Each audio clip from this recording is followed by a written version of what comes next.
Mi esposa entró a mi oficina un martes por la tarde. Bien vestida, perfumada, con otro hombre del brazo. Caminó hasta mi escritorio delante de todos mis compañeros, puso un sobre encima de mis papeles y me dijo: «Vine a despedirme bien. Te mereces saber la verdad aquí. Él es con quien quiero estar, tú nunca fuiste suficiente». Tenía 54 años, 22 de matrimonio y ni una sola sospecha de que ese martes ordinario sería el día en que mi vida entera se partiría en dos. Antes de continuar, suscríbete y activa la campanita, porque cada día publicamos nuevas historias.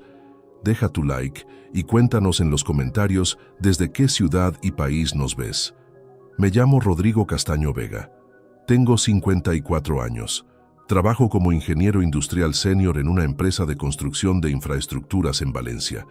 Y hasta hace poco creía que era un hombre razonablemente feliz. No extraordinariamente feliz, no de esos que sonríen todo el tiempo sin razón aparente, pero sí alguien que tenía lo suficiente para sentirse en paz. Un trabajo estable, una casa propia, un matrimonio de 22 años que, pensaba yo, resistía el peso del tiempo mejor que la mayoría. Me equivocaba, y la forma en que descubrí mi error fue la más humillante que puede existir. Esa mañana del martes había empezado como cualquier otra. Llegué a la oficina a las 8:10.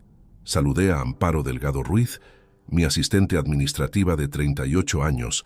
Dejé el café sobre el escritorio y abrí los planos de una obra en Castellón que llevaba semanas dándome problemas con las mediciones de cimentación. El despacho olía a papel impreso y a ese desinfectante suave que usaba la señora de la limpieza cada mañana. Era un olor que asociaba con normalidad, con rutina, con la tranquilidad de saber exactamente lo que iba a pasar en las próximas horas. A las 3:47 de la tarde, esa tranquilidad desapareció para siempre. Escuché primero el silencio. Y digo el silencio porque en una oficina con 16 personas trabajando, el ruido de fondo es constante.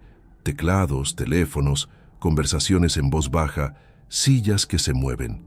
Cuando ese ruido se interrumpe de golpe, el cuerpo lo nota antes que la mente.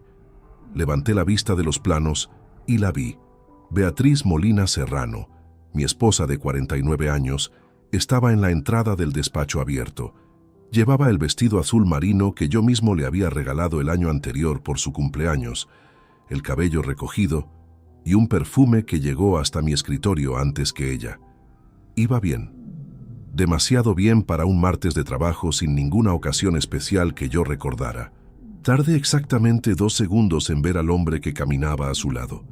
Era alto, de complexión atlética, con el cabello oscuro peinado hacia atrás y un traje gris que evidentemente no era barato. Tenía una mano apoyada levemente en la espalda baja de Beatriz, con esa familiaridad tranquila de quien no necesita demostrar nada porque ya lo tiene todo claro. Más tarde sabría que se llamaba Nicolás Herrera Pardo, que tenía 46 años y que era socio de una consultora financiera en Madrid. Pero en ese momento yo no sabía nada de eso. Solo veía a un desconocido con la mano en la espalda de mi esposa, caminando hacia mí entre los escritorios de mis compañeros. Nadie en la oficina habló. Amparo había dejado de teclear. Vi de reojo que Marcos, el técnico de proyectos, se había girado lentamente en su silla. Beatriz no desvió la mirada ni un momento.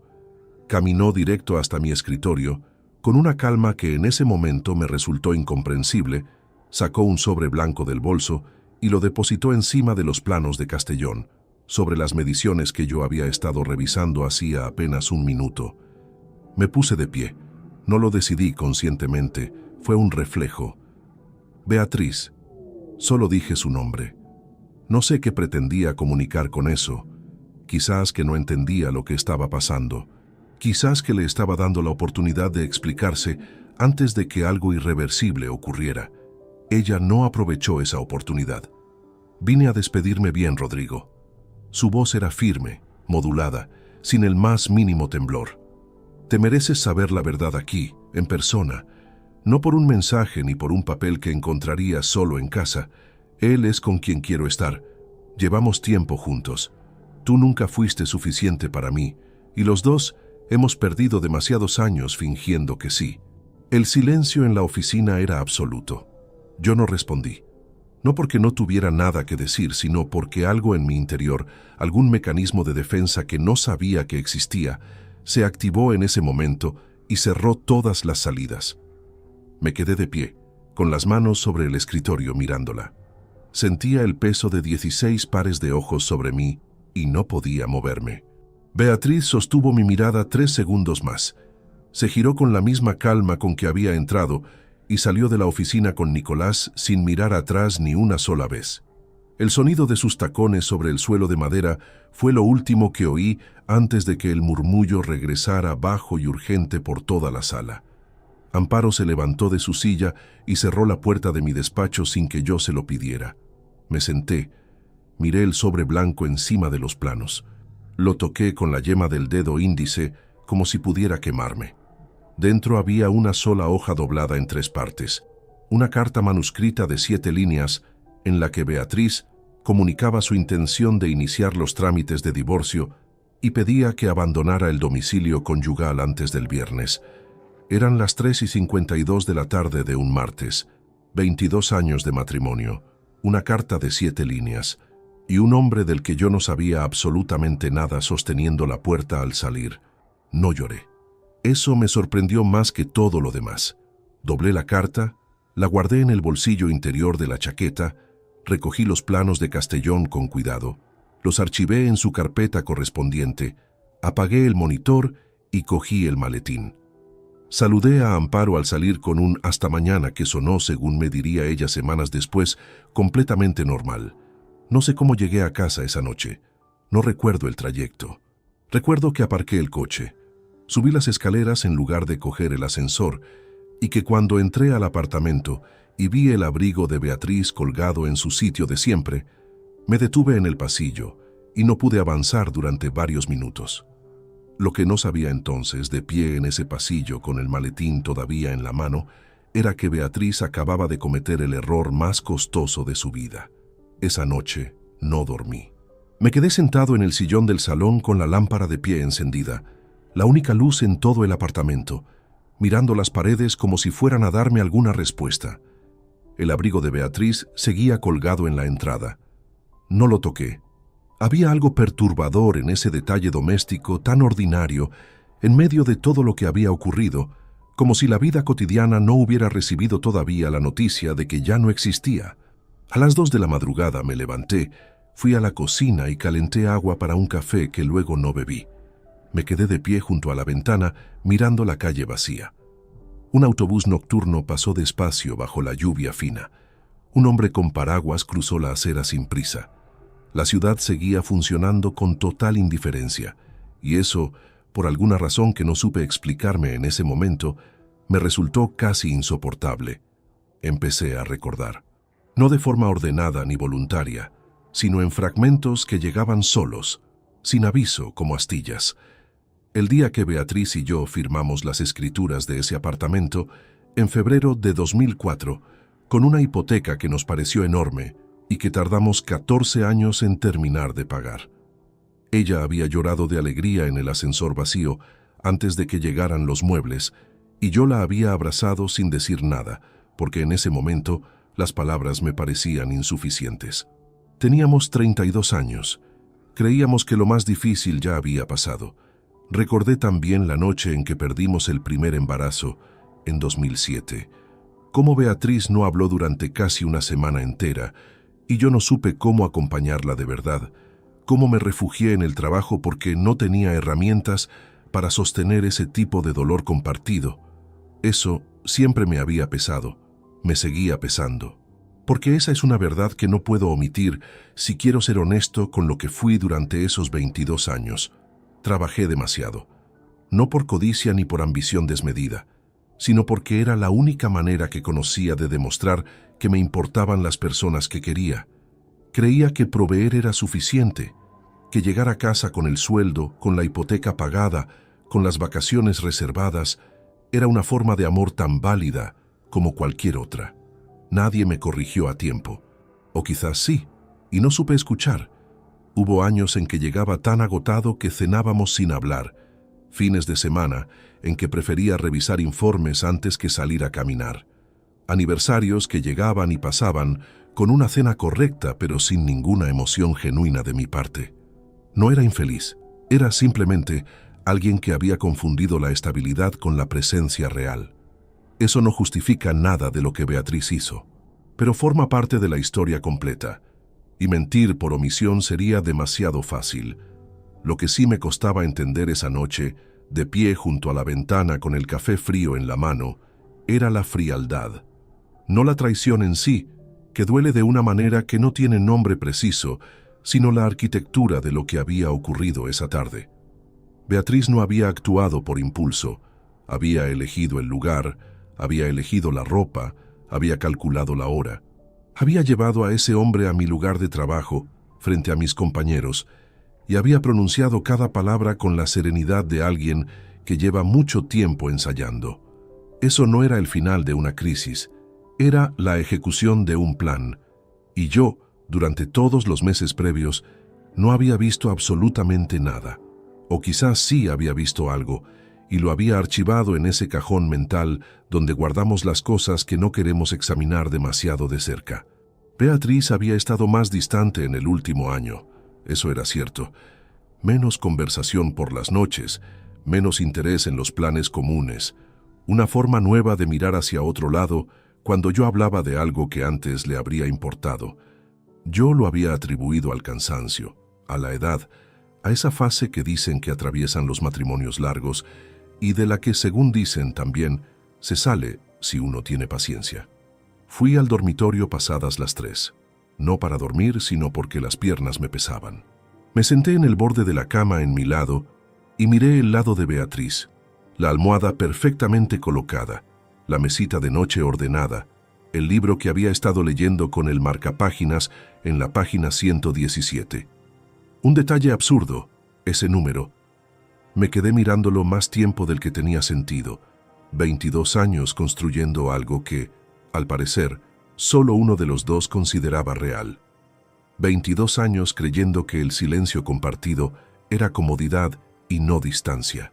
22 años pagando una hipoteca, eligiendo azulejos para el baño, discutiendo sobre dónde pasar la Navidad, guardando fotos en álbumes que ahora mismo estaban en la estantería del salón y que de repente me parecían documentos de una vida que había pertenecido a otra persona. Me tumbé encima de la colcha sin quitarme la ropa. Cerré los ojos. No dormí, pero en algún momento entre las 4 y las 6 de la mañana, el agotamiento hizo algo parecido. Me sumergió en una especie de inconsciencia gris y pesada, de la que salí con la luz del amanecer filtrándose por las persianas y la certeza absoluta, antes incluso de estar del todo despierto, de que nada volvería a ser lo que había sido. Me duché, me afeité, me puse la misma chaqueta del día anterior porque no tenía energía para elegir otra. Antes de salir, cogí el sobre de la mesita donde lo había dejado la noche anterior. Lo abrí de nuevo. Leí las 7 líneas de Beatriz una segunda vez, con más calma, buscando algo entre las palabras que me hubiera escapado la primera vez. No encontré nada nuevo. Solo la misma petición escueta, el mismo tono clínico, la misma ausencia total de cualquier rastro de los 22 años que habíamos compartido. Doblé la carta, la guardé y salí al pasillo. Todavía no sabía lo que encontraría días después en esa carpeta olvidada. Todavía no sabía que la humillación de ese martes era solo la superficie visible de algo mucho más calculado que una simple traición sentimental. Pero algo había cambiado en mí durante esa noche larga y silenciosa. Algo que no tenía nombre todavía, pero que se sentía firme, frío y completamente resuelto en el centro del pecho. Los días siguientes fueron extraños de una manera que no esperaba. No extraños por el caos, sino por la ausencia de él. Beatriz no regresó al apartamento esa noche ni las siguientes. No hubo llamadas, no hubo mensajes, no hubo ningún intento de conversación, solo silencio administrativo. Un correo de su abogado 2 días después, comunicando formalmente su intención de iniciar el proceso de divorcio y solicitando que acordáramos una fecha para retirar sus pertenencias. Nada más. como si 22 años pudieran gestionarse con la misma frialdad que la cancelación de un contrato de suministro. Yo seguí yendo al trabajo. Llegaba a las 8, revisaba los planos de Castellón, respondía correos, asistía a reuniones. Amparo Delgado no hizo ninguna referencia a lo que había presenciado, y yo se lo agradecí sin decírselo. Hay formas de respeto que no necesitan palabras. Pero por las noches, cuando el apartamento se quedaba en silencio y la ciudad afuera perdía su ruido de fondo, empecé a hacer algo que no había planeado. Revisar, no con rabia, con la misma metodología fría que usaba para analizar un proyecto de ingeniería con errores de cálculo. Empecé desde el principio, desde los últimos 2 años, y fui reconstruyendo cada detalle que en su momento había registrado sin examinar. El primero fue el teléfono. Beatriz siempre había sido una persona de hábitos predecibles con su móvil. Lo dejaba en la encimera de la cocina mientras cenábamos, lo cargaba en la mesita de noche, lo olvidaba con frecuencia en el sofá. Pero en algún momento del año anterior, sin que yo hubiera notado el cambio exacto, el teléfono había dejado de separarse de ella. Lo llevaba al baño, lo guardaba en el bolso en cuanto yo me acercaba. Una vez recordé ahora, lo había girado boca abajo sobre la mesa cuando yo me senté a su lado con un gesto tan natural que en aquel momento no registré como significativo. El segundo detalle fue una cena. En marzo, unos 8 meses antes, Beatriz había llegado tarde a casa un jueves. Me dijo que había tenido una reunión con otros profesores del instituto para preparar los exámenes de fin de trimestre. La cena estaba fría cuando llegó y ella apenas comió. Dijo que había picado algo antes. Yo no pregunté más. Ahora recordaba que esa noche se había duchado antes de sentarse a la mesa, algo que no era su costumbre cuando llegaba del trabajo. El tercero fue el nombre, Nicolás. Lo había escuchado al menos 3 veces en los últimos meses, siempre mencionado de pasada, siempre con una naturalidad estudiada. Una vez en el contexto de una noticia económica que había visto en televisión. Un conocido mío que trabaja en consultoría decía algo parecido, un tal Nicolás. Otra vez cuando yo comenté que necesitábamos revisar nuestros ahorros. He leído que hay productos de inversión bastante interesantes, me lo comentó alguien del gimnasio. Y una tercera vez, que ahora me resultaba casi dolorosa en su obviedad, cuando yo propuse que fuéramos a cenar a un restaurante nuevo que había abierto cerca. Ese sitio no me llama mucho. Fui hace poco con unas amigas y no me convenció. No había ido con unas amigas. Lo sabía ahora con una certeza que no necesitaba pruebas adicionales. El cuarto detalle era económico y fue el que me heló la sangre de verdad. Recordé una conversación de hacía aproximadamente 1 año en la que Beatriz me había propuesto abrir una cuenta de ahorro separada para gastos personales de cada uno. Me lo había presentado como algo moderno, como una forma de mantener cierta independencia financiera dentro del matrimonio. Yo había aceptado sin darle mayor importancia, incluso me había parecido razonable.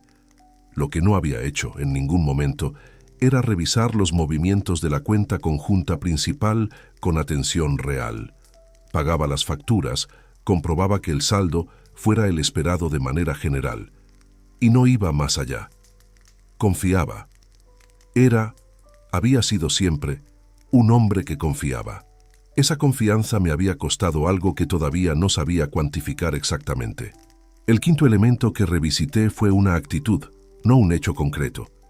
Durante el último año, Beatriz había empezado a hacer comentarios pequeños, casi imperceptibles de forma aislada, sobre nuestra vida en común, que el apartamento era demasiado grande para 2 personas, que Valencia no era necesariamente la ciudad donde quería envejecer, que a veces sentía que los años pasaban sin que ocurriera nada realmente nuevo. Yo los había escuchado como quejas abstractas, como ese malestar difuso que a veces se instala en las personas cuando llegan a cierta edad y hacen balance. No los había conectado entre sí. No había entendido que no eran quejas, eran preparativos. Estaba construyendo un relato, sembrando, en voz alta y delante de mí, la narrativa de una mujer insatisfecha con una vida que la ahogaba. Para cuando llegara el momento de irse, la historia ya tendría su coherencia propia. Yo sería el marido ausente, la vida gris, el error que había que corregir. Y yo se lo había puesto fácil no prestando atención. Me quedé una noche entera con esa lista mental desplegada frente a mí, sentado a la mesa de la cocina con un vaso de agua que no toqué. 5 señales claras. 5 momentos en los que algo en mí debería haber levantado la vista de los planos y mirado a su alrededor. No lo hice. Eso era mío, y no tenía sentido negarlo. Pero reconocer una responsabilidad no es lo mismo que aceptar una injusticia. Y lo que había ocurrido en mi oficina ese martes y lo que intuía que había ocurrido con el dinero de nuestra cuenta conjunta no era una consecuencia natural de mis ausencias. Era una decisión, calculada, ejecutada con tiempo y con método, por alguien que había decidido que yo no merecía ni siquiera la mínima honestidad de una conversación privada. Esa distinción fue importante. Fue, de hecho, la línea entre el hombre que había sido hasta ese martes y el que empezaba a ser a partir de esa noche. Todavía no tenía pruebas de nada concreto, solo recuerdos reordenados y una carpeta que había encontrado entre documentos viejos y que todavía no había terminado de examinar con detenimiento. Pero ya sabía, con esa claridad silenciosa que a veces llega cuando uno deja de resistirse a lo evidente, que lo que tenía delante no era solo el final de un matrimonio. Era el principio de algo que iba a exigir toda mi atención. El sábado por la mañana, 4 días después del martes, Beatriz envió un mensaje escueto diciéndome que pasaría el domingo a recoger ropa y algunas cosas personales. Pedía que yo no estuviera en el apartamento. No lo formuló como petición, sino como indicación, con esa seguridad tranquila de alguien que ya no considera necesario negociar el tono. Le respondí que de acuerdo. El domingo salí a las 10 de la mañana. Caminé durante casi 2 horas por el barrio sin rumbo definido, con las manos en los bolsillos y el frío de enero pegándose a la cara. Cuando volví, pasadas las 12, había una ausencia nueva en el apartamento. El armario de su lado estaba parcialmente vacío, faltaban sus zapatos del zapatero, y la fotografía de nuestra boda, que había estado en la estantería del salón durante 18 años, había desaparecido dejando un rectángulo más claro en la madera. No había dejado ninguna nota. Me senté en el sofá y miré ese rectángulo durante un buen rato. Luego me levanté, fui al dormitorio y abrí el cajón de la mesita de noche, donde guardaba documentos que no tenían un archivo fijo. Garantías de electrodomésticos, recibos antiguos, papeles sin importancia aparente que uno acumula sin criterio a lo largo de los años. Buscaba el contrato del seguro del coche, que necesitaba renovar. No lo encontré allí. Lo que encontré fue una carpeta de plástico azul que no recordaba haber guardado yo. Era delgada, con unas pocas hojas dentro dobladas con cuidado. La abrí sin pensar demasiado, esperando encontrar algo intrascendente. Lo primero que vi fue un extracto bancario de nuestra cuenta conjunta con fecha de hacía aproximadamente 10 meses. Lo segundo fue otro extracto, del mes siguiente, y otro, y otro. Los fui sacando uno por uno y los extendí sobre la colcha. Eran 8 extractos en total, correspondientes a 8 meses consecutivos. Los había ordenado por fecha, lo que significaba que alguien los había guardado allí de forma deliberada.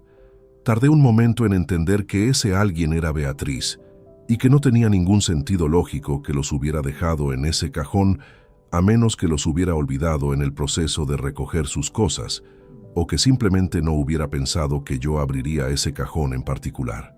Empecé a leer. Los primeros 2 extractos mostraban movimientos normales, facturas del apartamento, compras en supermercados, algún cargo de gasolina, la cuota del gimnasio. Nada que no reconociera, pero a partir del tercer mes aparecía una transferencia mensual a una cuenta cuyos últimos 4 dígitos eran los mismos en todos los extractos. El importe variaba ligeramente cada mes, pero oscilaba entre 800 y 1.200 euros, sin concepto especificado, sin ninguna referencia que explicara a qué correspondía. 8 meses, 8 transferencias. Me levanté, fui al salón, cogí el ordenador portátil y accedí a la banca online con mis credenciales. La cuenta conjunta mostraba el historial completo de los últimos 24 meses. Fui hacia atrás mes a mes, con una concentración que no había sentido en mucho tiempo, esa especie de foco absoluto que se activa cuando el cerebro entiende que lo que tiene delante es importante, aunque todavía no sepa exactamente cuánto. Las transferencias no empezaban 8 meses atrás, empezaban 14 meses atrás.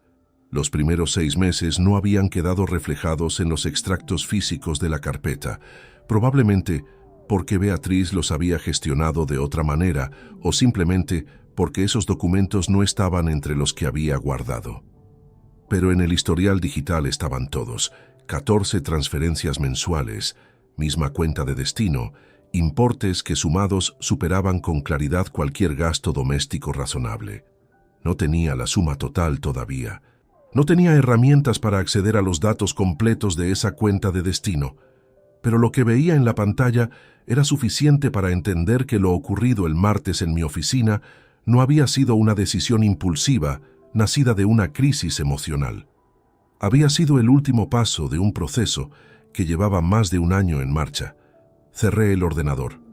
Guardé los extractos físicos dentro de la carpeta azul con el mismo orden en que los había encontrado.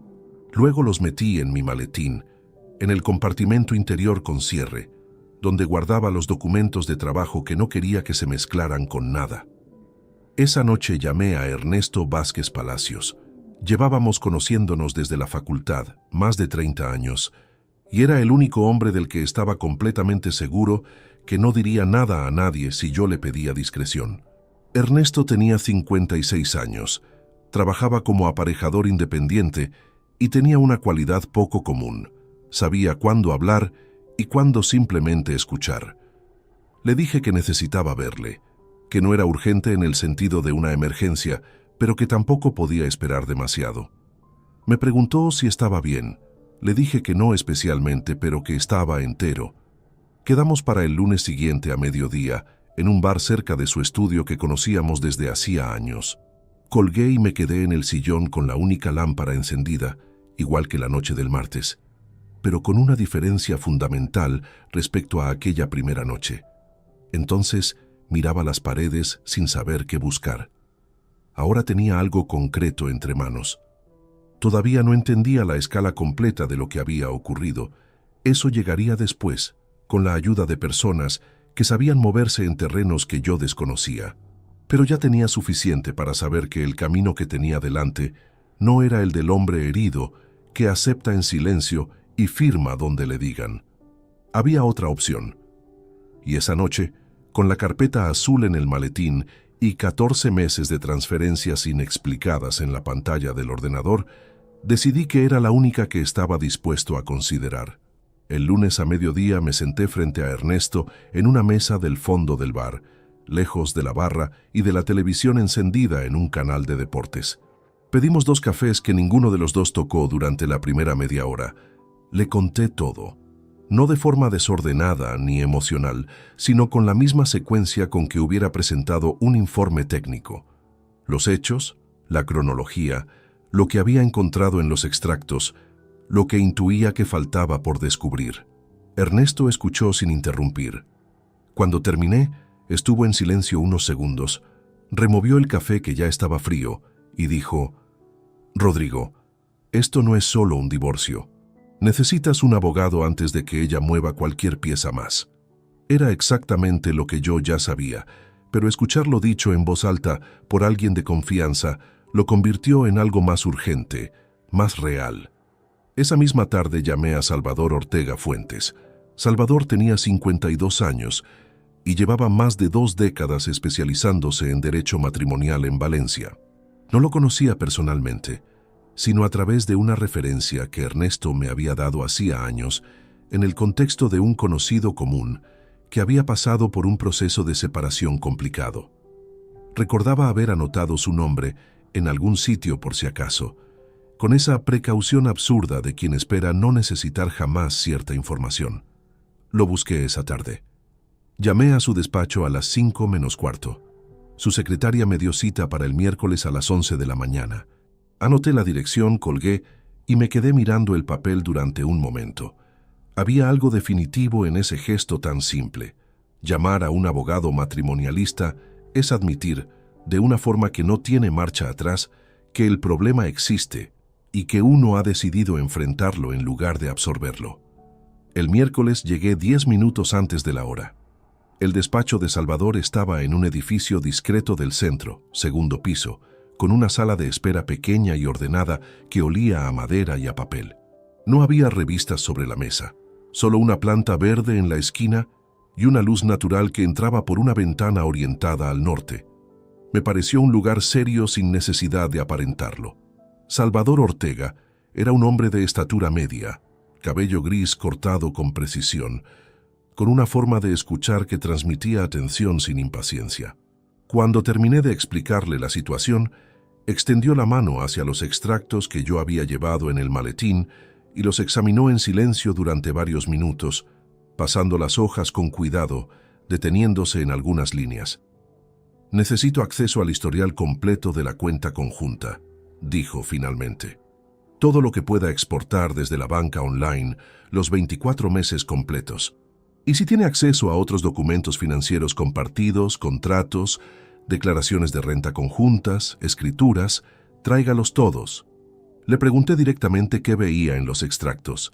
«Veo un patrón», respondió sin rodeos. «Transferencias regulares a una cuenta de destino fija, sin concepto, con importes variables pero dentro de un rango consistente. Eso no es un gasto doméstico ni un ahorro planificado conjuntamente. Para determinar la escala real necesito los números completos, pero lo que me trae hoy ya es suficiente para establecer que hay una línea de investigación clara». Me pidió que no comentara nada con Beatriz ni con el abogado de ella, que respondiera a las comunicaciones formales con la mínima información posible, que no firmara ningún documento preliminar sin consultarle antes y que evitara cualquier conversación directa con Beatriz sobre asuntos económicos. «Actúe con normalidad», añadió.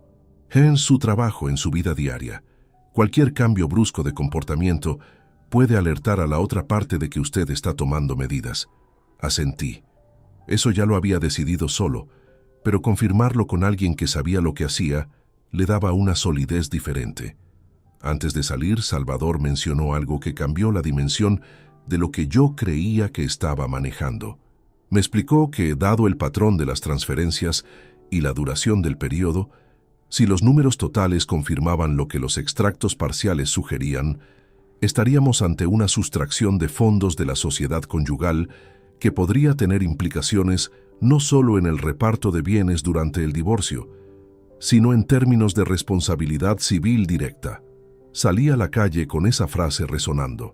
El aire de febrero era cortante y el ruido del tráfico en la avenida me pareció por un momento demasiado alto, demasiado próximo. Me detuve en la acera, cerré el maletín con el cierre metálico y respiré despacio. Esa misma tarde, siguiendo una recomendación de Salvador, contacté con Germán Ibáñez Crespo, investigador privado de 49 años con despacho propio en el barrio de Ruzafa. Salvador lo había mencionado como alguien con quien había colaborado en varios casos anteriores, discreto y metódico. Le escribí un mensaje breve explicando que necesitaba hablar con él por un asunto relacionado con un proceso de divorcio. Me respondió en menos de 2 horas. Quedamos para el jueves por la tarde. Esa noche, de vuelta en el apartamento, exporté el historial completo de la cuenta conjunta en formato PDF. Lo guardé en una memoria USB que metí en el mismo compartimento del maletín donde estaban los extractos físicos y preparé una carpeta adicional con las últimas 3 declaraciones de renta conjuntas y las escrituras del apartamento. Beatriz no sabía nada de nada. Seguía sin ponerse en contacto conmigo de forma directa. Todo llegaba a través de su abogado, con esa distancia formal que ella había establecido desde el primer momento. En ese punto, esa distancia me convenía perfectamente, porque mientras ella gestionaba el final de nuestro matrimonio como si ya estuviera resuelto, yo estaba construyendo con documentos reales y profesionales competentes, algo que ella no esperaba encontrarse. Germán Ibáñez Crespo tenía el despacho en un primer piso sin rótulo visible en la fachada, con una placa pequeña junto al telefonillo que solo ponía sus iniciales. El interior era funcional y sin pretensiones. Una mesa de trabajo, 2 sillas para visitas, un archivador metálico gris y una ventana con la persiana a media altura. No había nada decorativo. Era el espacio de alguien que trabajaba, no de alguien que quería impresionar. Me recibió con un apretón de manos firme y fue directo desde el primer momento. Le expliqué el caso con el mismo orden con que se lo había presentado a Salvador. La situación, las fechas, los extractos, el nombre de Nicolás Herrera Pardo. Tomó notas en un cuaderno de tapas negras sin levantar la vista más de 2 veces. Cuando terminé, me preguntó si tenía fotografías de Nicolás. Le mostré las que había encontrado buscando su nombre en internet, vinculadas a la consultora donde trabajaba. «Es suficiente para empezar», dijo. «Dame 10 días». Los 10 días siguientes fueron los más extraños que recuerdo. Externamente, mi vida continuó con una regularidad casi irritante. Oficina, informes, reuniones sobre la obra de Castellón que seguía acumulando retrasos. Comía solo en el bar de debajo del edificio. Llamaba a Ernesto cada 2 o 3 días, conversaciones cortas en las que él preguntaba cómo estaba y yo respondía con honestidad que estaba sostenido, que era distinto a estar bien. Por las noches, revisaba los documentos que había reunido, no para encontrar algo nuevo, sino para mantener el mapa claro en la cabeza. Era una forma de no perder el hilo en medio de una rutina que por fuera parecía completamente normal. El 10º día, Germán me llamó a las 6 de la tarde. «Tengo lo que necesita, venga mañana a las 5». Llegué 5 minutos antes. Germán abrió el cuaderno de tapas negras sobre la mesa y junto a él colocó una carpeta de color marrón con varias hojas impresas y algunas fotografías en blanco y negro. No me dio la carpeta de inmediato. Primero habló. Me explicó que Nicolás Herrera Pardo y Beatriz llevaban viéndose de forma regular desde hacía al menos 16 meses, con encuentros documentados en 3 hoteles distintos de Valencia y 1 en Madrid. Las fechas coincidían con exactitud con algunas de las ausencias que yo había revisitado en mis memorias. El jueves de marzo en que Beatriz llegó tarde con la excusa de la reunión de profesores, un fin de semana de octubre en que supuestamente había visitado a una prima en Alicante, 2 tardes de noviembre en que el gimnasio había servido de coartada. Luego llegó la parte que yo no esperaba en esa dimensión. Germán había investigado también la situación financiera de Nicolás Herrera, utilizando registros mercantiles públicos y fuentes que no me detalló, pero que claramente conocía bien. La consultora de Nicolás, constituida hacía 7 años en Madrid, con un socio que se había desvinculado 18 meses atrás, arrastraba deudas con 3 entidades bancarias distintas por un importe total que superaba los 200.000 euros. Había 2 procedimientos de reclamación activos, uno de ellos iniciado por una empresa proveedora y otro por un cliente que alegaba incumplimiento contractual. La situación no era de empresa en dificultades pasajeras, era una estructura que se estaba desmoronando de forma sistemática. Este hombre necesitaba liquidez urgente, dijo Germán con la misma neutralidad con que hubiera leído un parte meteorológico. Y su esposa tenía acceso a una cuenta conjunta con un saldo y una capacidad de movimiento considerables. Abrí la carpeta marrón.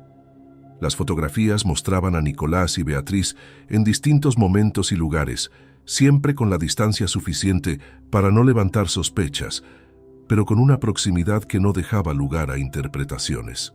Las hojas impresas incluían fechas, lugares, horarios anotados con precisión y un resumen de los registros mercantiles de la consultora con los números de los procedimientos judiciales activos. Guardé todo con cuidado y le pregunté cuánto le debía. Me dio una cifra, le pagué en efectivo como él había especificado desde el principio. Nos dimos la mano y salí a la calle. Al día siguiente me reuní con Salvador y le entregué la carpeta de Germán junto con el historial completo de la cuenta que le había prometido. Salvador tardó 40 minutos en revisarlo todo. Cuando terminó, se recostó ligeramente en la silla y me miró con una expresión que no era de satisfacción exactamente, sino de alguien que acaba de confirmar algo que ya sospechaba, pero que ahora tiene forma concreta. El total desviado de la cuenta conjunta en 14 meses asciende a 87.000 euros, dijo. Con los registros que tenemos, la documentación del investigador y el historial bancario completo, la posición de su esposa en el proceso de divorcio es considerablemente más débil de lo que ella calcula en este momento. Le pregunté qué significaba eso en términos prácticos. Significa que su pretensión de quedarse con el apartamento principal y optar a una compensación económica por ruptura matrimonial va a encontrarse con una realidad muy distinta a la que espera, respondió. Pero necesito que usted siga haciendo lo mismo que ha hecho hasta ahora.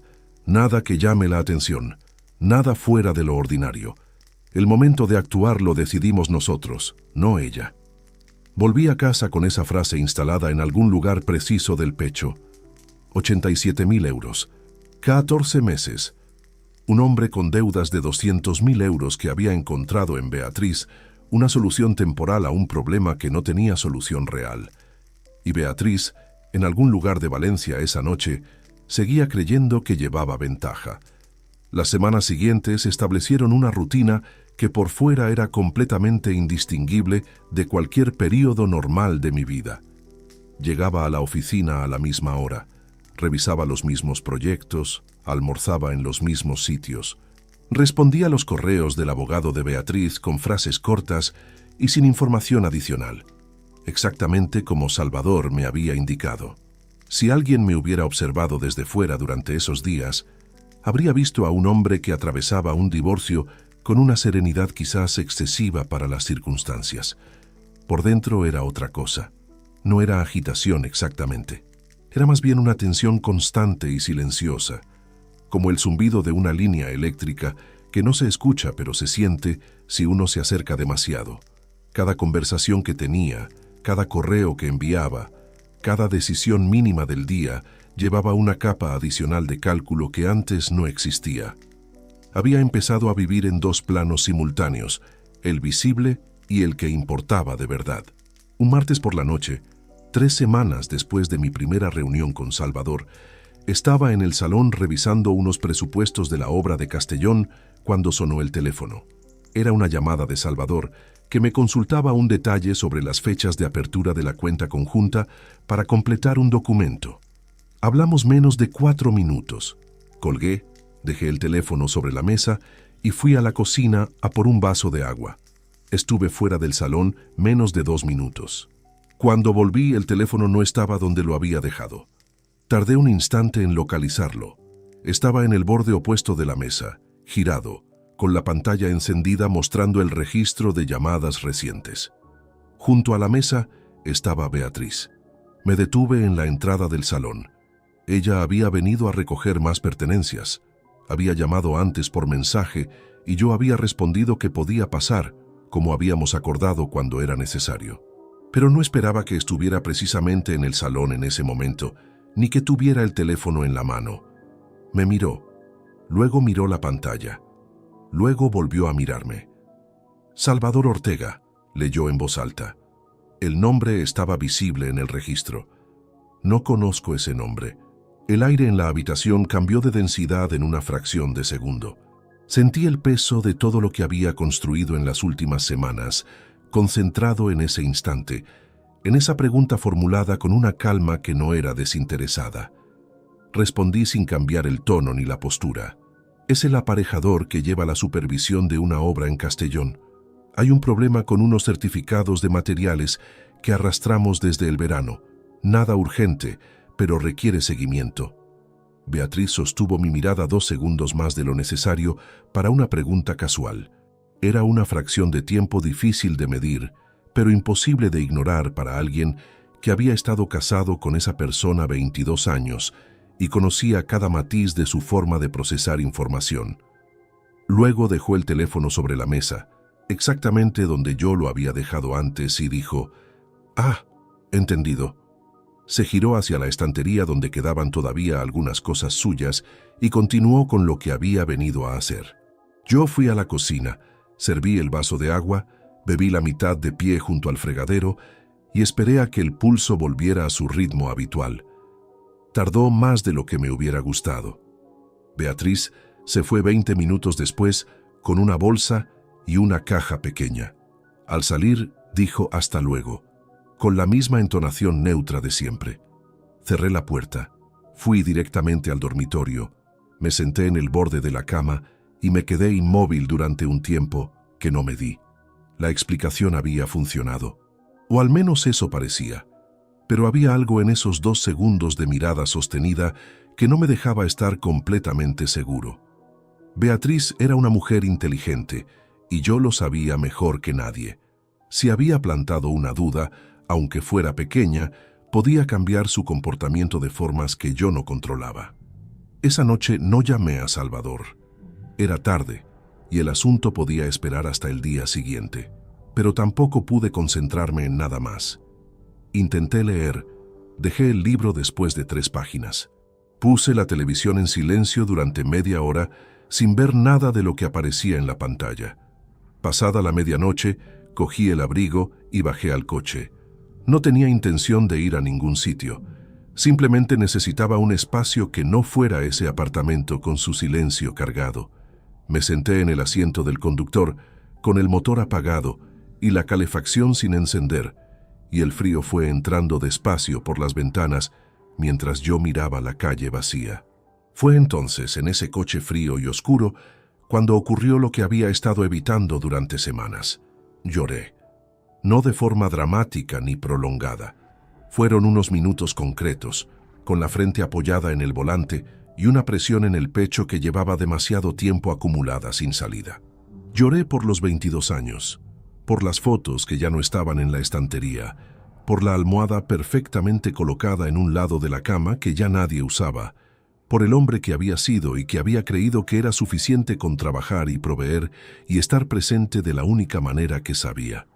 Y luego, cuando pasó, me limpié la cara con el dorso de la mano, miré por el parabrisas durante un momento y pensé con una claridad que sorprendía por lo tranquila.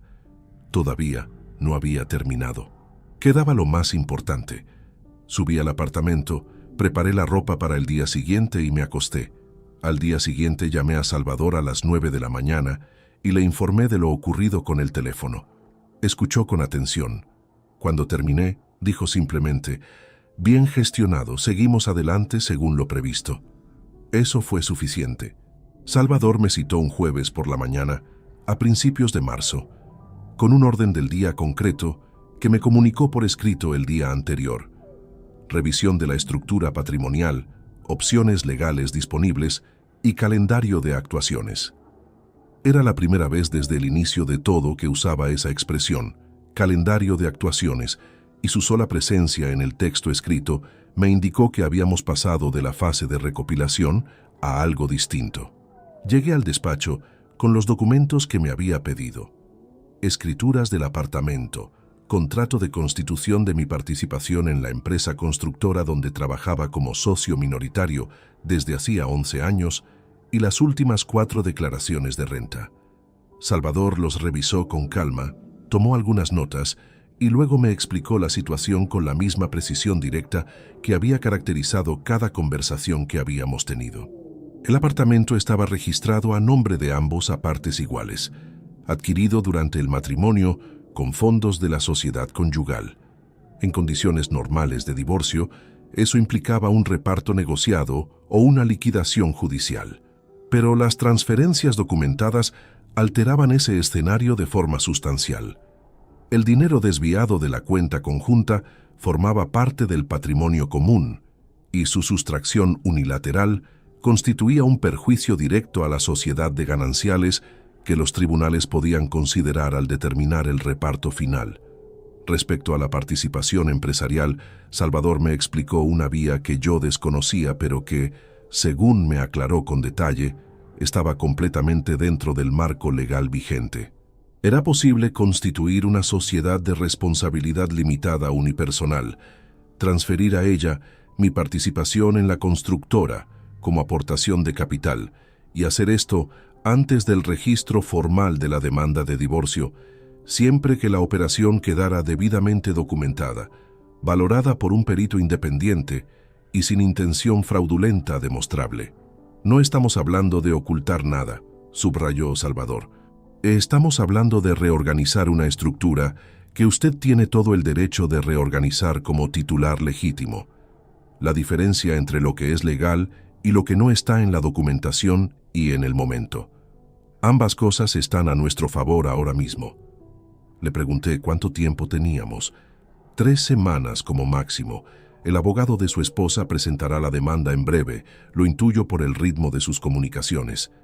Necesitamos actuar antes de esa fecha. Esa misma semana, Salvador coordinó la constitución de la sociedad. El notario que gestionó la operación se llamaba Aurelio Campos Reyes, 58 años, un hombre de pocas palabras y movimientos precisos que firmó y selló cada documento con la eficiencia de quien ha hecho ese mismo trabajo miles de veces. La valoración pericial de mi participación empresarial la realizó un economista colegiado que Salvador conocía, con un informe de 17 páginas que quedó archivado junto al resto de la documentación. El proceso completo llevó 12 días. Durante esos 12 días, Beatriz no dio señales de haber notado nada. Sus comunicaciones llegaban con la misma cadencia de siempre, siempre a través de su abogado, siempre sobre aspectos formales del proceso, la fecha para retirar los últimos muebles que eran suyos, una consulta sobre un seguro de vida conjunto que quería cancelar, la solicitud de una copia de un documento fiscal antiguo. Yo respondía con puntualidad y con la información justa, nada más. Lo que me resultaba más difícil de esos días no era la tensión de lo que estaba haciendo, sino mantener una superficie completamente lisa cuando por dentro el nivel de concentración exigido era considerable.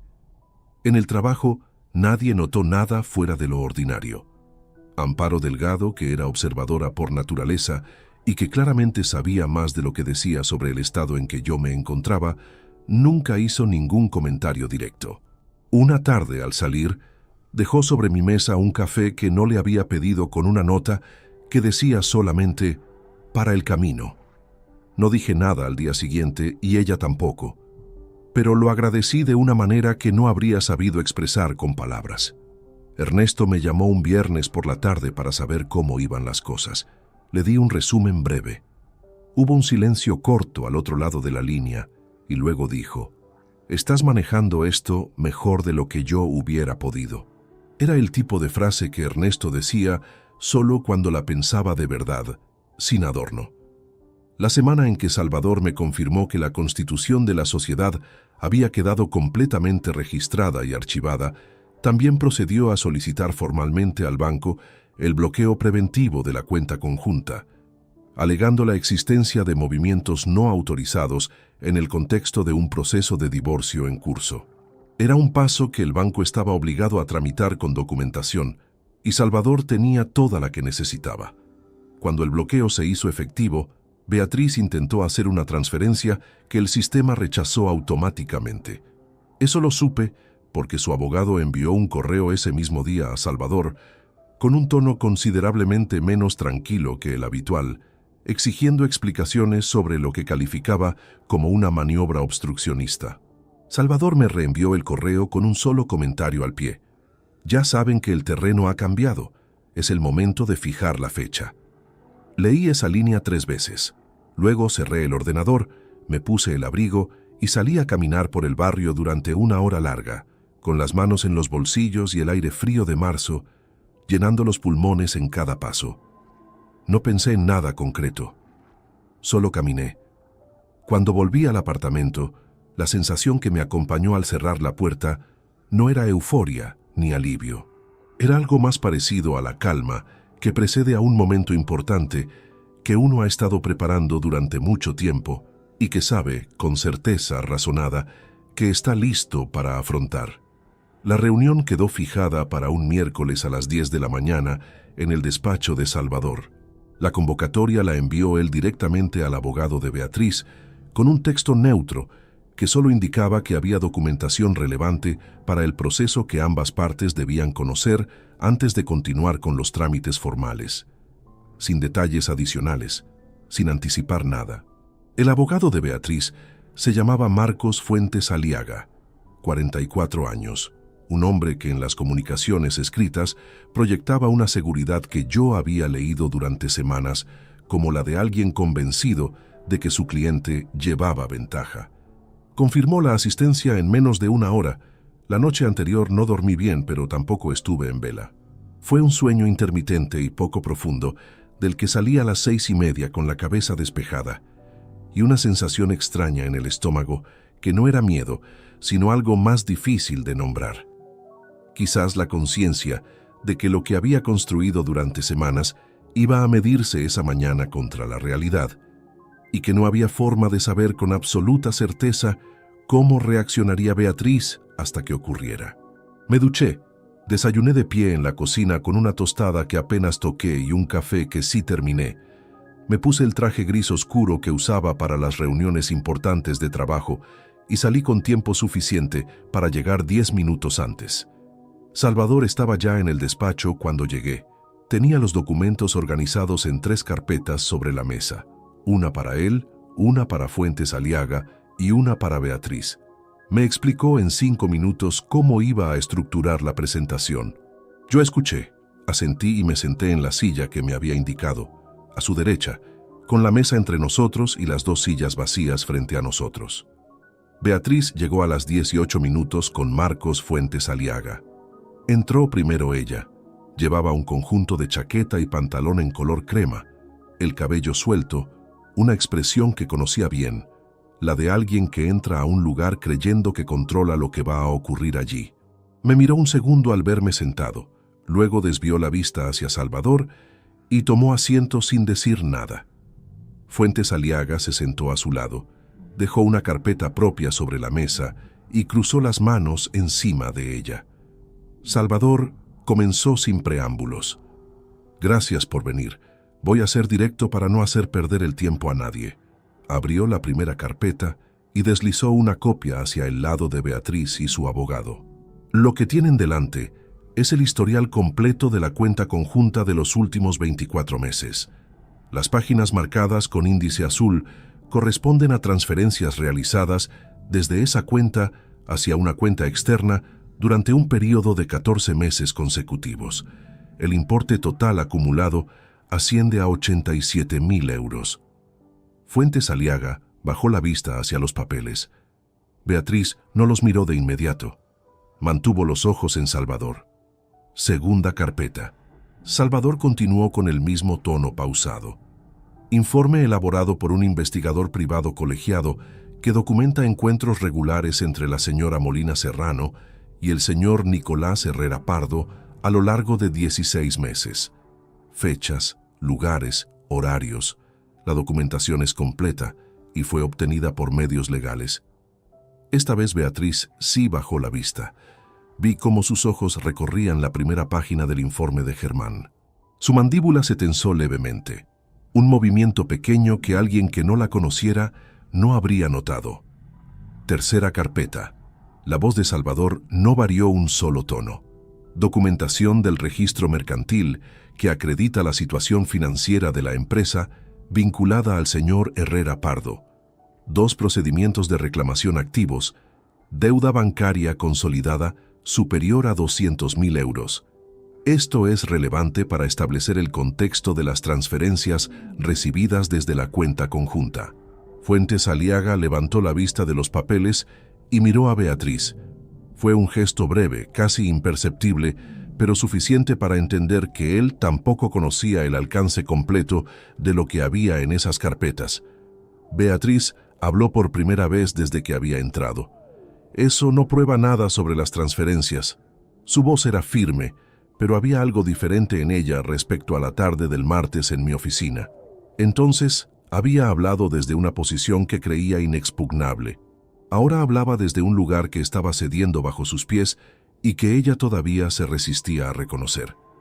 No de forma aislada, respondió Salvador, pero en conjunto con el historial bancario, el periodo de coincidencia exacta entre las transferencias y la relación documentada y la situación de necesidad financiera acreditada del receptor indirecto de esos fondos, sí establece un patrón que cualquier juez va a examinar con atención. Y eso tiene consecuencias directas sobre las pretensiones de reparto que su representada ha planteado en este proceso. Fuentes Aliaga dijo algo en voz baja a Beatriz. Ella escuchó con la cabeza ligeramente inclinada y luego respondió algo que yo no oí. Hubo entre ellos un intercambio de menos de 30 segundos que cambió visiblemente la dinámica de la sala. Cuando Beatriz volvió a hablar, el tono era distinto, menos frontal. ¿Qué es lo que propone exactamente? Salvador abrió una hoja adicional y la colocó sobre la mesa. Mi cliente propone un acuerdo de divorcio en los siguientes términos.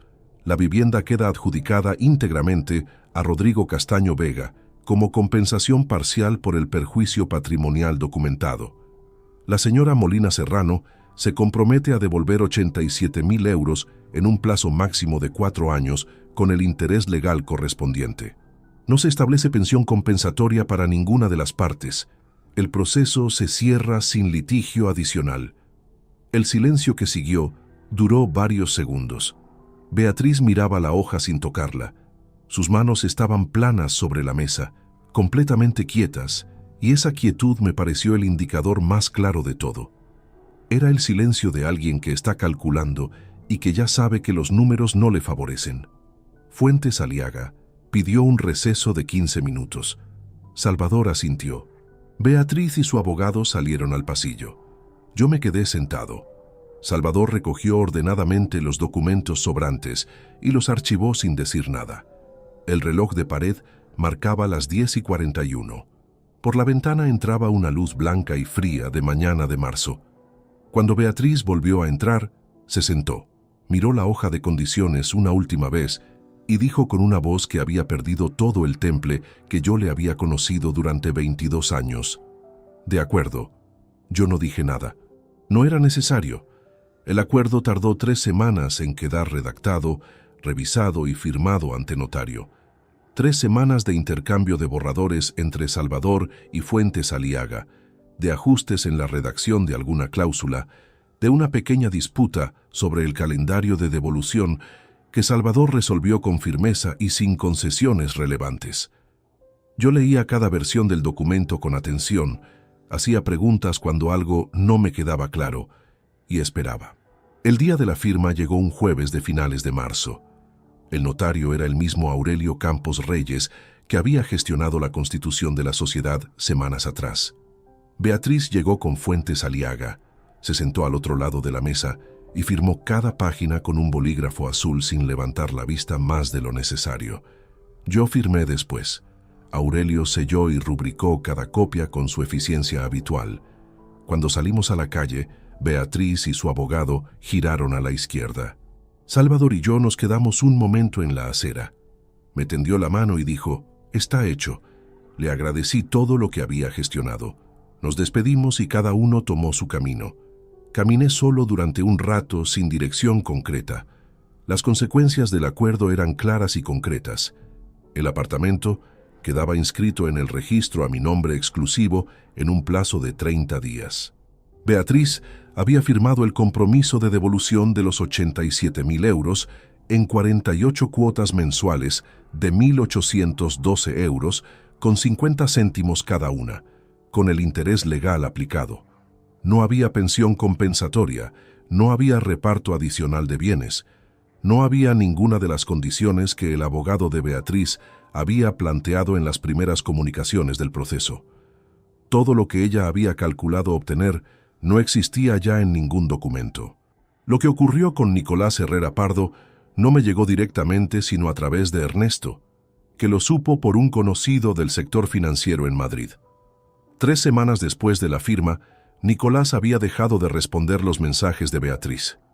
Ella lo llamó varias veces en el transcurso de unos pocos días, según lo que Ernesto me contó con la discreción de quien sabe que la información duele, aunque uno no quiera reconocerlo. Nicolás le dijo finalmente, en una conversación que debió de ser breve a juzgar por lo que siguió, que la situación había cambiado y que no podía continuar. No me alegré de eso, o al menos no de la manera en que quizás hubiera esperado. Era la confirmación de algo que ya sabía desde que Germán me había explicado la situación financiera de la consultora. Nicolás nunca había estado en esa relación por las razones que Beatriz creía.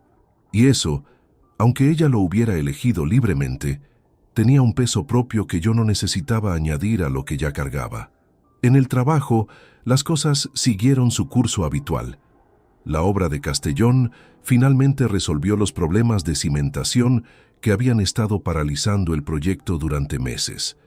Amparo Delgado organizó una pequeña celebración interna cuando se firmó el acta de replanteo definitivo, con café y unos bollos que trajo ella misma.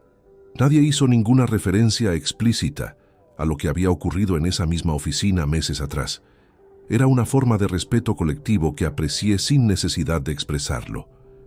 Ernesto me invitó a cenar un viernes de abril. Fuimos a un restaurante que conocíamos desde hacía años, pedimos vino tinto y un menú largo que no tuvimos prisa en terminar. Hablamos de muchas cosas y también de esto, pero sin el peso de las semanas anteriores.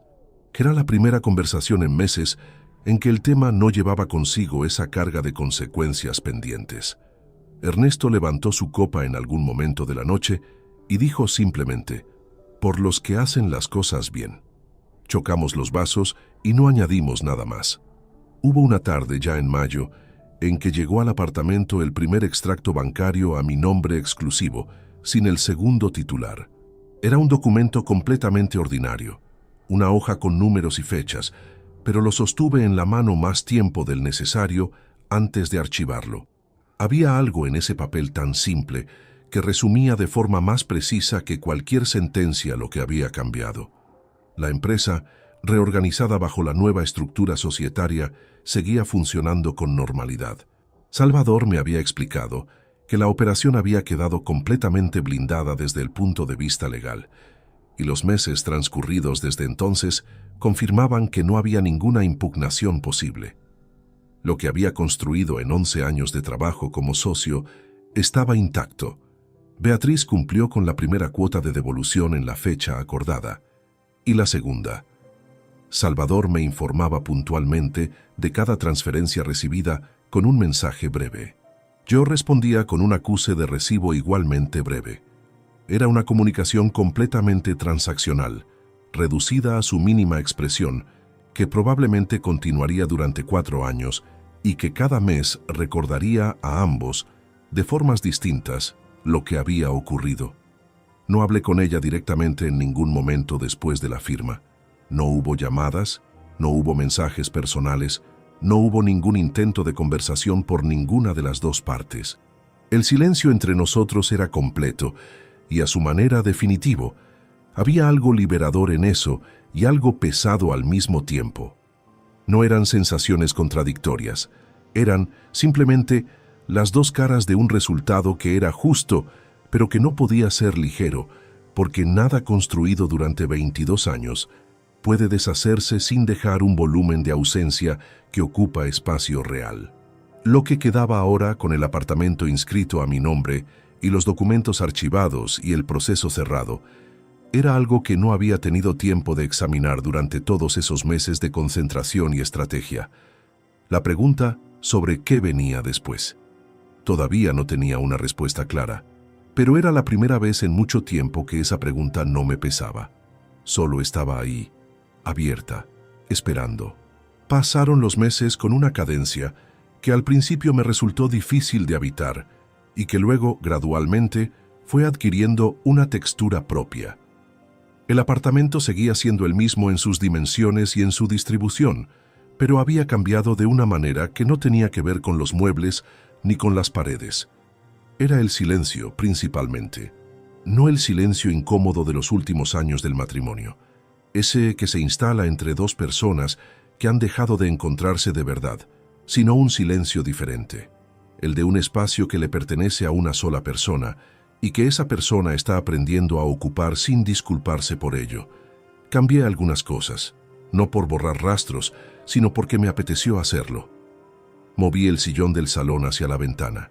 Compré una lámpara de escritorio para el cuarto que había usado siempre como almacén y que reconvertí en un espacio de trabajo personal para los planos que a veces necesitaba revisar en casa. Tiré ropa que no usaba desde hacía años y que había conservado sin razón aparente. Eran gestos pequeños, pero cada uno tenía el peso específico de una decisión tomada sin consultar a nadie. Ernesto me preguntó una tarde, durante uno de nuestros almuerzos, si había pensado en conocer a alguien. Le dije que todavía no. Me miró como si quisiera decir algo más y luego optó por no hacerlo. Le agradecí eso también, aunque no en voz alta. La verdad es que en ese periodo no tenía capacidad real para añadir a mi vida nada que requiriera atención emocional sostenida. No era tristeza exactamente, ni tampoco el bloqueo de alguien que no ha procesado lo que le ocurrió. Era más bien el reconocimiento honesto de que había gastado una cantidad considerable de energía durante meses y que el cuerpo y la cabeza necesitaban un tiempo sin exigencias adicionales. Lo acepté sin dramatismo. Sí cambió algo en mi relación con el trabajo, aunque de forma sutil. Empecé a salir de la oficina a una hora más razonable. No siempre, no de forma radical, pero sí con más frecuencia que antes. Amparo lo notó sin comentarlo, que era su forma habitual de notar las cosas. Un par de veces me fui antes de que ella misma recogiera sus cosas, algo que en los años anteriores habría sido impensable. No sé si eso era madurez o simplemente cansancio acumulado que había encontrado por fin un cauce. Probablemente las dos cosas. Hubo una noche de junio en que no pude dormir y salí al balcón. Hacía calor y la ciudad a esa hora tenía ese rumor suave y continuo que Valencia mantiene incluso de madrugada, como si no terminara de apagarse del todo. Me quedé apoyado en la barandilla durante un buen rato, mirando los tejados y las luces dispersas, y pensé en los 22 años con una distancia que antes no podía tener. No los pensé con rabia, tampoco con nostalgia exactamente. Los pensé como lo que eran, una parte real de mi historia, con sus momentos genuinos y sus engaños, con mis ausencias y sus decisiones, con todo lo que había sido verdad y todo lo que resultó no serlo. Negarlos habría sido tan deshonesto como idealizarlos. Habían ocurrido. Me habían formado, y el hombre que estaba apoyado en ese balcón en una noche de junio era, en parte, el resultado de todo eso, incluido lo más difícil. Salvador me llamó en julio para informarme de que la tercera cuota había llegado puntualmente. Le di las gracias. Me preguntó cómo estaba. Le dije que bien, y esta vez lo decía sin el matiz de reserva que había tenido durante meses cuando respondía a esa pregunta. Él lo notó, creo, porque hubo una pausa breve antes de que dijera: «Me alegra escuchar eso». Colgamos y seguí con lo que estaba haciendo. La obra de Castellón quedó terminada en agosto, con 3 semanas de retraso sobre el calendario revisado, pero dentro de los parámetros que la dirección consideraba aceptables. Fui el día de la inspección final. Caminé por las instalaciones con el equipo técnico, firmé el acta de recepción y luego me quedé solo unos minutos en el interior ya vacío, mirando la estructura que habíamos levantado. Era una obra correcta, bien ejecutada, sin brillantez especial pero sin errores relevantes. El tipo de trabajo del que uno no recibe aplausos, pero que sostiene cosas reales.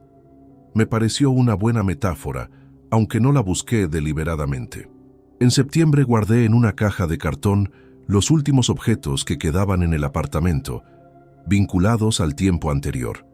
Algunos libros que eran de los dos, una vajilla que habíamos comprado juntos en un mercado de cerámica en un viaje a Portugal, unas cuantas fotografías de años que habían sido reales, aunque su contexto ya no lo fuera.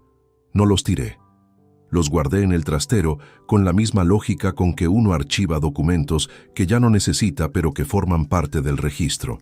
Lo que no guardé, lo que no archivé en ninguna caja, fue lo que había aprendido durante esos meses. No en el sentido de una lección con moraleja clara, sino en el sentido más concreto. Había aprendido que la confianza sin atención no es virtud sino negligencia, que el silencio cómodo puede ser la forma más lenta y costosa de perder algo, que hay una diferencia enorme entre ser un hombre que trabaja para los suyos y ser un hombre que está presente de verdad.